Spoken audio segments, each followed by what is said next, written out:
रिश्वतखोर कर्मचारियों ने हरियाणा बिजली निगम में जो तबाही मचा रखी है उसकी एक तस्वीर हम आपको कल दिखा चुके हैं। रिश्वतखोरों का काला चिट्ठा खोलने की मुहिम आज हम फिर जारी रखेंगे। नमस्कार, मैं हूं मनीष मासूम और आप देख रहे हैं खबरें अभी तक। हमारे खास प्रोग्राम ऑपरेशन करंट में आपका स्वागत है। हरियाणा बिजली निगम में भ्रष्ट कर्मचारियों का जो बोलबाला है उसे सामने आने के लिए हमने अपने अंडरकवर रिपोर्टरों की सहायता से ऑपरेशन करंट को अंजाम दिया। हमारे अंडरकवर रिपोर्टर गुड़गांव बिजली निगम के कुछ कर्मचारियों से मिले और वहां दीमक की तरह फैले रिश्वतखोरी के नासूर को अपने खुफिया कैमरे में कैद किया।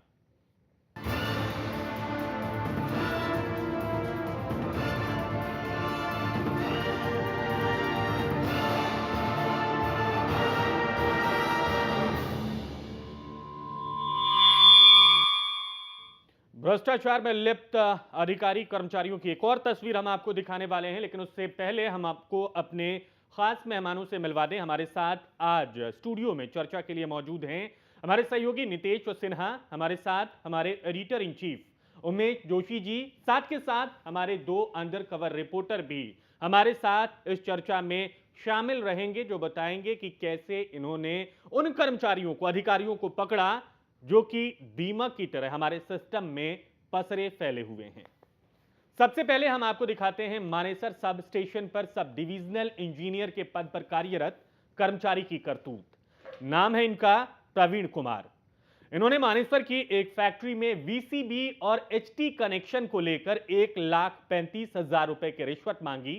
साथ ही उन्होंने साफ तौर पे यह भी कह दिया कि M&P डिपार्टमेंट से एनओसी लेने की राशि इसमें शामिल नहीं है।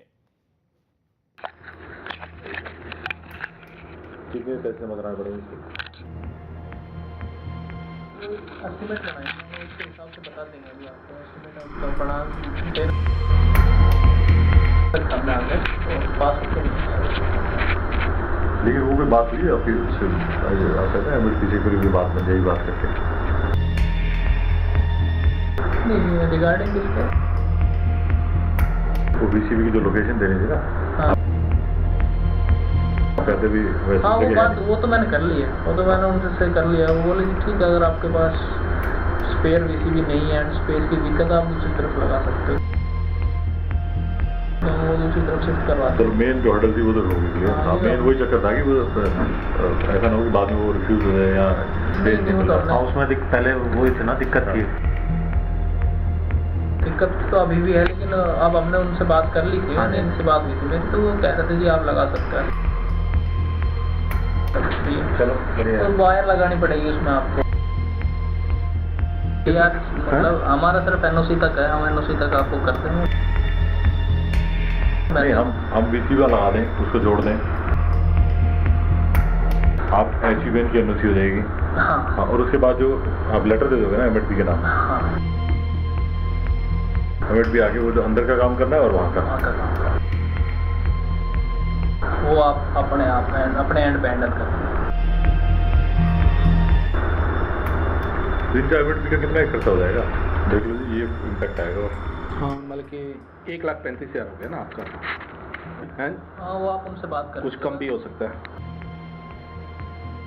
आप मिल लीजिएगा उनसे, ठीक है, बात कर लीजिएगा। अच्छा, बात वही करेंगे। हाँ, ये तो मैं तो सिर्फ वो बता रहा हूँ, ये मतलब अप्रोक्सीमेट इतना खर्चा।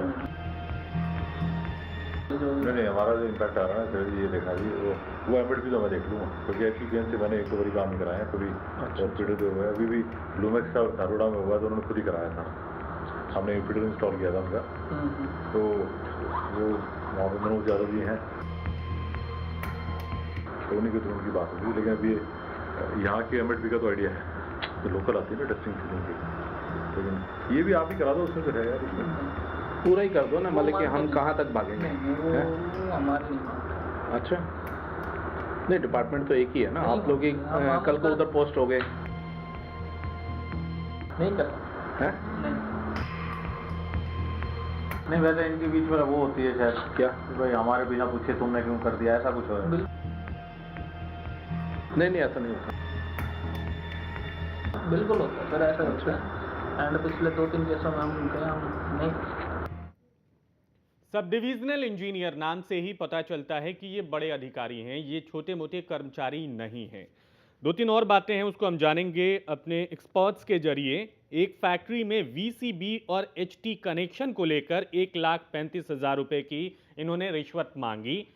हमारे अंडरकवर रिपोर्टर हमारे साथ हैं। सर, वीसीबी और एचटी कनेक्शन क्या होता है, इसे बताएं, फिर हम एमएनपी पे बात करेंगे आपसे। वीसीबी होता है जी वैक्यूम सर्किट ब्रेकर, एचटी होता है हाई टेंशन लाइन। जी। तो ऐसा था कि इस फैक्ट्री का पहले इंडिपेंडेंट फीडर नहीं था, कॉमन फीडर से इसकी सप्लाई थी जी। अब लोड बढ़ने से इंडिपेंडेंट फीडर के थ्रू सप्लाई लेनी थी जी। तो उसमें इन्होंने ये कहा कि हमारे बिजली घर में वीसीबी लगाने के लिए जगह नहीं है जी।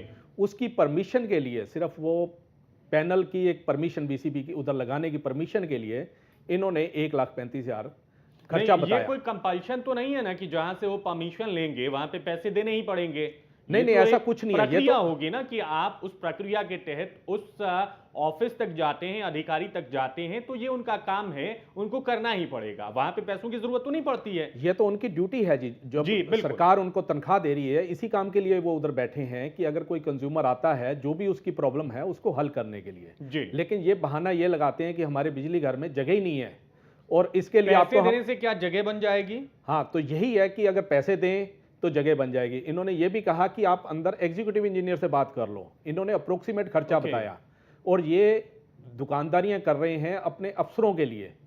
मैं ये इनसे पूछना चाहता हूं, जब ये इनके अफसर क्यों नहीं डायरेक्ट बात करते पैसे की, जो तो ये जब अपनी नौकरी एग्जीक्यूटिव क्यों दांव पे इंजीनियर लगा का रहे हैं? नाम आ रहा है इसमें, जब नाम साफ साफ हम सुन पा रहे हैं उस ओहदे का लिया जा रहा है, इट मींस इस काले खेल में, इस गोरख धंधे में, इस मक्कड़ जाल में वो भी शामिल हैं। ये बहुत साफ है।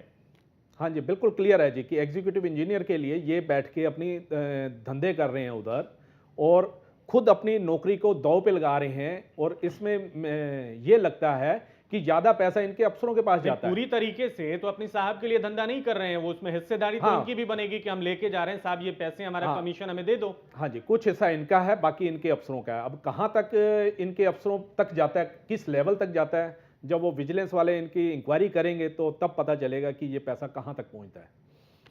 Under cover reporter number 2, sir आपसे ये मैं जानना चाहूंगा कि ये एमएनपी का जिक्र बार बार हो रहा है, ये एमएनपी आप बता सकते हैं, आप दोनों में से जो बेहतर हमें समझा सके, हम समझना चाहेंगे इसे बहुत आम बोलचाल में। एमएनपी से बनता है मीटरिंग एंड प्रोटेक्शन।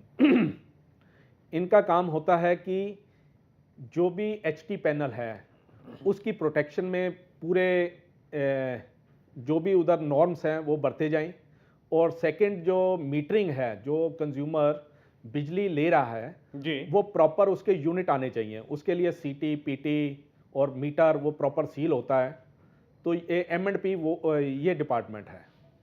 यहाँ पे एमएनपी को लेकर क्या अलग अलग दफ्तरों में अलग अलग रेट बंधा हुआ है, जहां पे जितना वसूल सकें वसूल लें? हाँ जी, हाँ जी, ऐसा क्योंकि ही है। आप लोगों ने कई दफ्तरों का मुआयना किया है, कई अधिकारियों से बातचीत की है, उसमें आपने फर्क पाया क्या, या एक ही रेट बंधा हुआ है, इस रेट पे काम होगा तो होगा वरना नहीं होगा, या वो देखते हैं कि बंदा कैसा है जो हमारे पास पहुंचा है, अगर ये ज्यादा जेब ढीली कर सकता है तो निकालने में क्या बुराई है?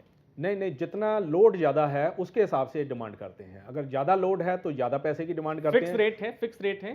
पता नहीं इनका पता नहीं। कल वो अशोक शर्मा ने जैसे बताया कि एक फैक्ट्री के उसने 15 मांगे, दूसरे के 20 मांगे, एक नया कनेक्शन था, एक एक्सटेंशन का कनेक्शन था, तो अलग अलग रेट हैं। ऐसे ही वो जो CTPT है जो आप सेकंड टाइम वो दिखाओगे, उन्होंने अपना 3,000 का रेट फिक्स किया हुआ है CTPT टेस्ट करने का, और अब मैंने सुना है 5,000 हो गया 3,000 से बढ़ा के। जी। अच्छा, मोटी बात ये निकल के आती है कि फैक्ट्रियों को लेकर यहाँ पे रिश्वतखोरी होती है। उमेश जी, आपकी तरफ आता हूँ मैं।